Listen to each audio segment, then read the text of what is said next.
ചേകനുവിന്റെ വയലും ഗണ്ണനും എവിടെ ഉണ്ടെങ്കിൽ അവിടെയൊക്കെ പോകും ഞാൻ. എന്താവുമ്പോ അതിനെ കേൾക്കണ്ടേ? എന്നാലും ഓനുമായിട്ട് വായക്കാട് ഒരു വാദപുരുവാദം ഉണ്ടായിന്. അന്ന് ചേകനൂർ ബാക്കിയാത്തിന് ഇറങ്ങിയിട്ടുള്ളൂ, വഹാബിക്കാ പോയത്.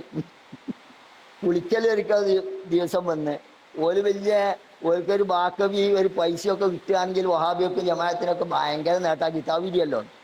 അങ്ങനെ കിട്ടിയപ്പോൾ കുളിക്കൽ ഒരു കുത്തുമ്പ് വധിച്ചു. അവ രണ്ട് കുത്തുമ്പേണ്ട ഇരുന്നില്ല. ആ ഇരിക്കണം എന്നുള്ളവർക്കൊക്കെ ആവശ്യമാണ്.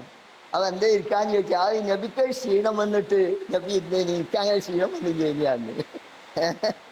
അങ്ങനെ ഇവിടെ വയക്കാട് ഒരു ഭാഗത്തുവാന്ന് അന്ന് വഹാബിയാണ്. അങ്ങനെ മറുപക്ഷത്ത് അബ്ദുൽ ഖാദിർ എന്ന ആള് ഇപ്പൊ മരിച്ചുപോയി, മോനാണ്. മറുപക്ഷത്ത് നമ്മളെ ഭാഗത്ത് അസമൂല്യരുമാണ്. അങ്ങനെ വാദപ്രവാഹം കഴിഞ്ഞ് കുറച്ച് കഴിഞ്ഞപ്പോഴത്തേന് ഓൻ്റെ ഉള്ളതൊക്കെ കഴിഞ്ഞ് പിന്നെ ആ കസാലേക്ക് വന്നത് ശേഖനൂരാ. അവിടുന്ന് വാദിച്ച് മുളച്ചൊന്തീനൊക്കെ സക്കാത്ത് കൊടുക്കാമെന്ന് പറഞ്ഞു. അപ്പം മൗലവി സാഹിബിന്റെ താടിക്കും സക്കാത്ത് കൊടുക്കേണ്ടി വരുമല്ലോ എന്ന് അസമൂലിയാർ വിടുകയാണ്. അന്ന് ഭയങ്കര താടിയാ. പിന്നെന്ത് ഉളിവലാക്കി അജപ്പൻ്റെ ആസേൻ്റെ ഉളിവല ഇവിടെ അങ്ങ് മുറിച്ചിട്ടാ പിന്നെ ആയത്. നിങ്ങൾ മനസ്സിലാക്കണം. അങ്ങനത്തെ ഒരാളുണ്ടായിന് ഇവിടെ എന്ന് പറയാനാണ്.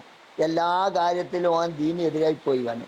മാർക്കം ചെയ്യേണ്ടി വരെയില്ല എന്നവൻ പറയുന്നത്. ആ തബ്ദീലി ഹൽക്കില്ല, അതിനൊക്കെ ആയത്തുണ്ട്. ഈ വെല്ലാട്ടാൽ മൂക്കിൽ ഏത് വെല്ലിട്ടാലും പാകാം. ഖുർആാനും ആയത്ത് എവിടേക്കും തിരിക്കാൻ കഴിയും.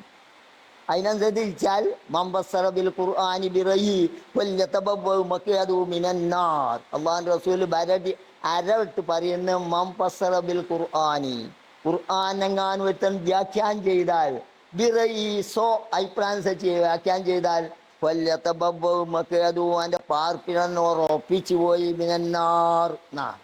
അങ്ങനെ പല വ്യാഖ്യാനങ്ങളും നടത്തിപ്പോയി.